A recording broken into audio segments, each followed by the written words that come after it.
You're angry, Spice. What are you? I'm just. Exactly. You know what, Brandi? Let me tell you something. You do not. Oh, wait.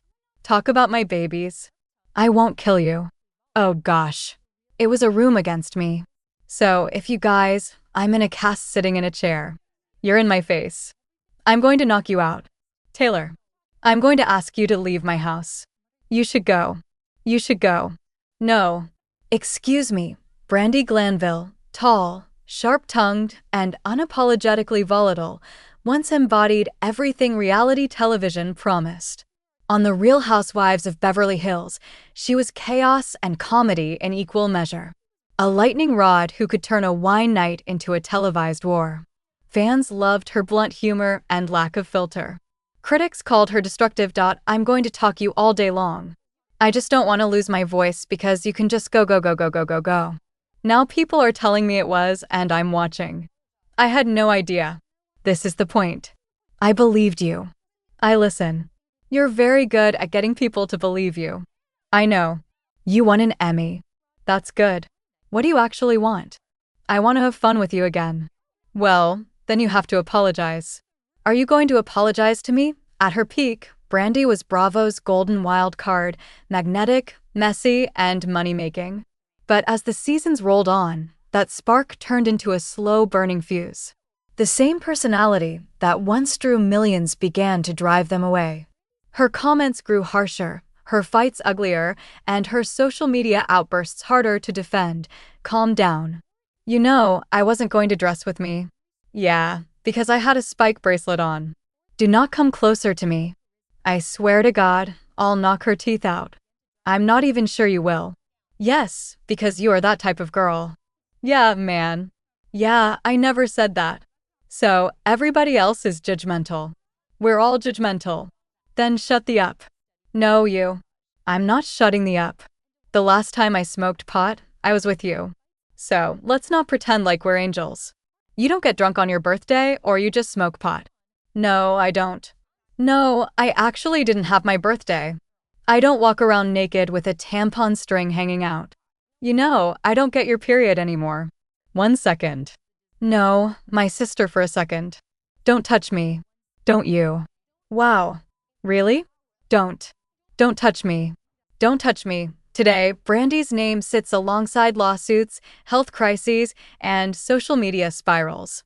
What began as reality TV stardom devolved into a case study in self-sabotage, proof that fame once gained must be managed with care or it consumes its creator.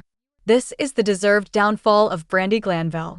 A story not about one scandal, but a pattern of unrestrained impulses, public unraveling, and a woman who never learned the art of silence. Before the controversy, there was charisma.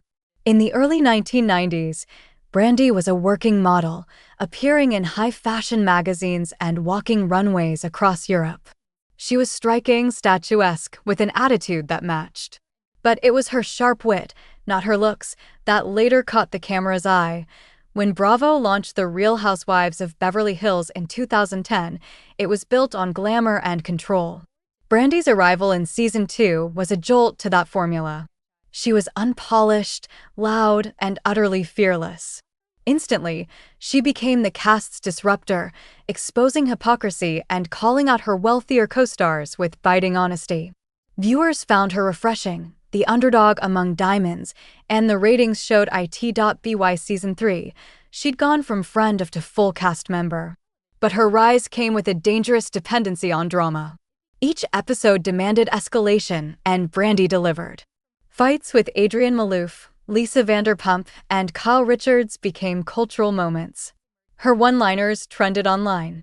But her greatest strength, speaking without a filter, also became her curse. When the line between truth-telling and cruelty blurred, audiences began to recoil. What had once been entertaining started feeling uncomfortable. Brandi built her fame on controversy, not realizing that in television, the same fire that lights your career eventually burns it down. Fast forward to 2023.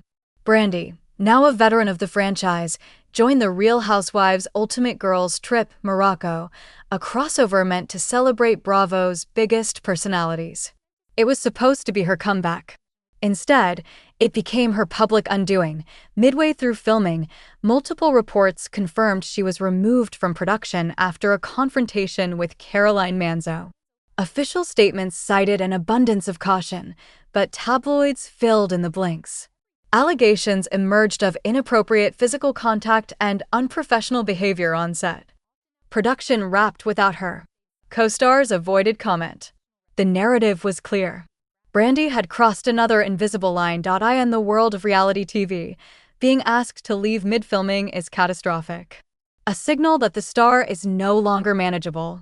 And for Brandi, that moment in Morocco became symbolic. The network that once celebrated her unpredictability now saw it as risk. The woman who made drama marketable had turned it toxic. When Page Six and Variety ran the headlines, Brandi Glanville removed from set, the message was unmistakable. The network was done cleaning up after her.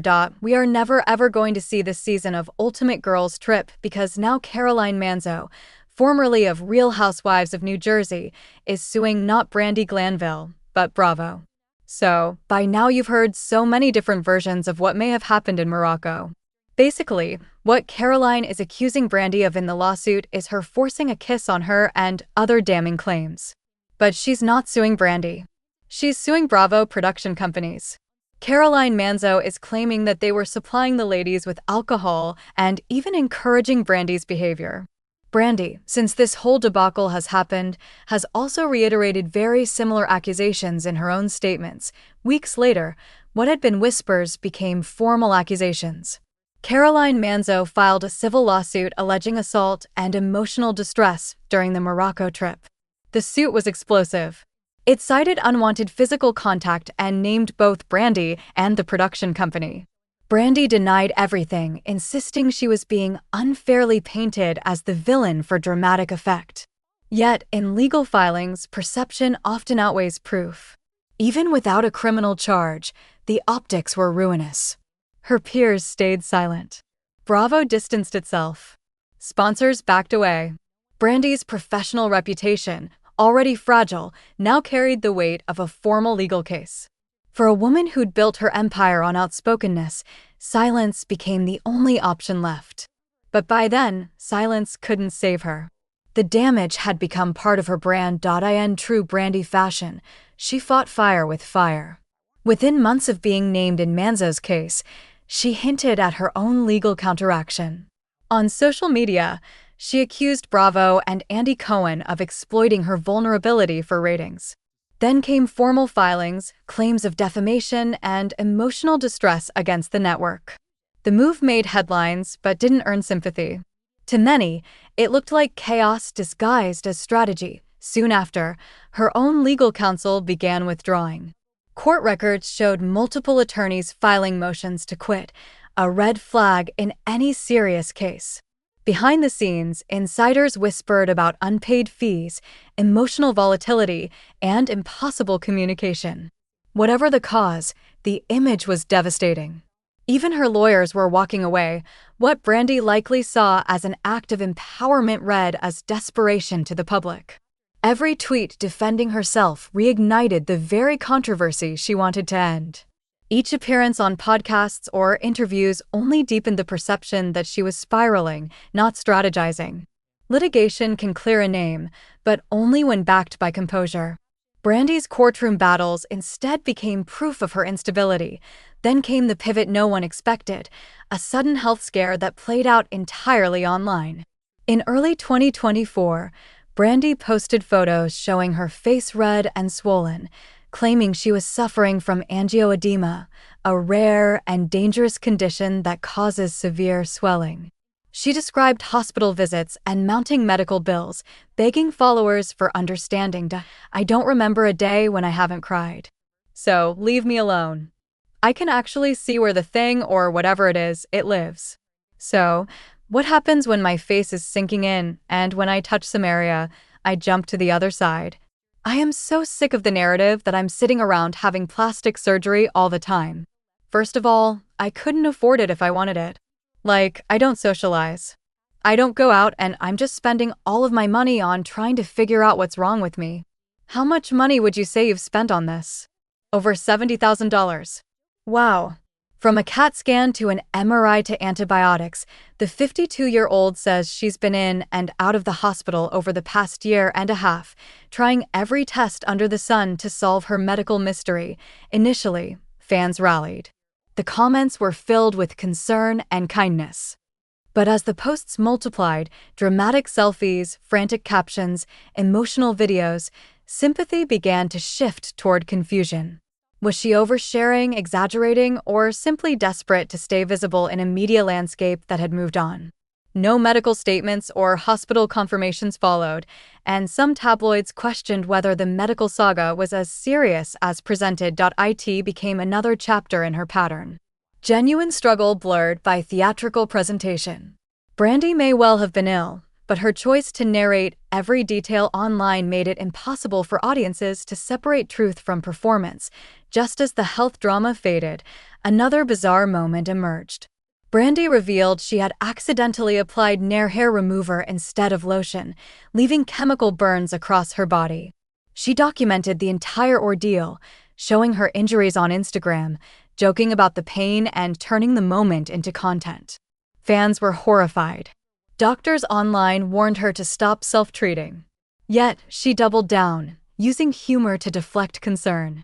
The clip went viral, not as sympathy, but mockery. Memes spread. Headlines mocked her recklessness. It was tragic and absurd, encapsulating everything her public image had become. Chaotic, self-inflicted, and broadcast for attention. In that moment, Brandi's reputation crossed a final threshold. She wasn't just controversial. She was pitted. As 2024 rolled into 2025, Brandi's legal saga collapsed. Multiple court filings confirmed her attorneys had withdrawn from representing her in various cases, including her claims against Bravo. For legal teams, withdrawing mid-litigation is drastic. It often signals uncooperative behavior or inability to pay. The pattern repeated across jurisdictions, cementing the perception that Brandi's professional relationships, like her personal ones, were unsustainable. Entertainment press spun it bluntly. Brandi Glanville left without representation. It wasn't just a procedural update. It was symbolic of complete isolation. Once surrounded by castmates, agents, and producers, she now stood alone, alienated from the very ecosystem that once made her a star. Brandi's PR strategy, if it ever existed, was chaos management. Instead of carefully worded statements, she posted late-night tweets, emotional live streams, and sarcastic memes. Her tone oscillated wildly, defensive one day, self-deprecating the next. She would apologize in one interview, then insult the same people hours later online. Social media had become her only stage left, even if every post dug the hole deeper. When fans suggested she take accountability or seek therapy, she lashed out. When critics mocked her, she engaged directly. The more she fought back, the worse it looked. At its peak, Brandi's online presence turned into a case study in self-sabotage, proof that in the attention economy, silence is sometimes the only winning move. By mid-2025, the consequences were tangible. Invitations stopped. Panels and conventions quietly removed her name. Brand partnerships, once her side income, vanished completely. Behind the scenes, production companies labeled her uninsurable. Networks require cast members to pass legal and reputational vetting. Brandi no longer could. Even her podcast struggled. Guests canceled. Sponsors disappeared. The Hollywood machine, once addicted to her unpredictability, now rejected it. This wasn't cancel culture. It was consequence culture. She'd become too volatile to employ and too public to ignore. The silence from Bravo, once her lifeline, was final confirmation. Brandi Glanville was no longer worth the risk. As opportunities dried up, Brandi leaned into vulnerability. She posted tearful videos discussing depression and suicidal thoughts, admitting she felt abandoned and misunderstood. At first, fans empathized. But even this narrative turned erratic. Sincere posts mixed with insults toward critics or emotional contradictions. The cycle of outburst. Apology, outburst continued, and soon compassion gave way to fatigue. Mental health is human, but online it becomes performance when not handled carefully. And Brandi's every confession felt public by design. Another attempt to reclaim relevance through rawness. Her pain may have been real, but her delivery blurred the line between authenticity and spectacle. Even friends urged her to step away from social media. Advice she couldn't or wouldn't take. It was the saddest chapter yet. A woman genuinely hurting, but unable to heal privately. By now, the pattern was unmistakable. Every phase of Brandi's career followed the same rhythm. Rise, conflict, backlash, apology, repeat. On Bravo, that cycle was profitable. Off camera, it was unsustainable. Her refusal to evolve made redemption impossible. Where others reinvented themselves, Lisa Rinna pivoting to fashion, Teresa Giudice rebuilding her image through consistency, Brandi doubled down on chaos. Each comeback attempt reignited the same issues: impulsivity, defensiveness, and refusal to accept blame. She wasn't being punished for one mistake. She was living out the consequences of never learning from any. Brandi Glanville's downfall wasn't a single event. It was an accumulation of choices. Each scandal, lawsuit, and tweet chipped away at her credibility until there was nothing left to save. Her story is not unique in Hollywood, but it's brutally instructive. Reality television rewards extremes, anger, conflict, candor, but only for a time. When the performance becomes the person, the network moves on. In the end, Brandi's destruction wasn't orchestrated by producers or enemies. It was self-authored. She wanted to be seen, and she was, constantly. But fame without self-awareness isn't visibility. It's exposure. And exposure, unfiltered and unending, is a kind of erosion. So when people ask, what happened to Brandi Glanville? The answer is simple. Nothing sudden, nothing unfair, just a long series of preventable mistakes played out for an audience that finally had enough. Brandi Glanville's story isn't just about a fall from grace. It's about what happens when the performance never stops and the spotlight finally burns out.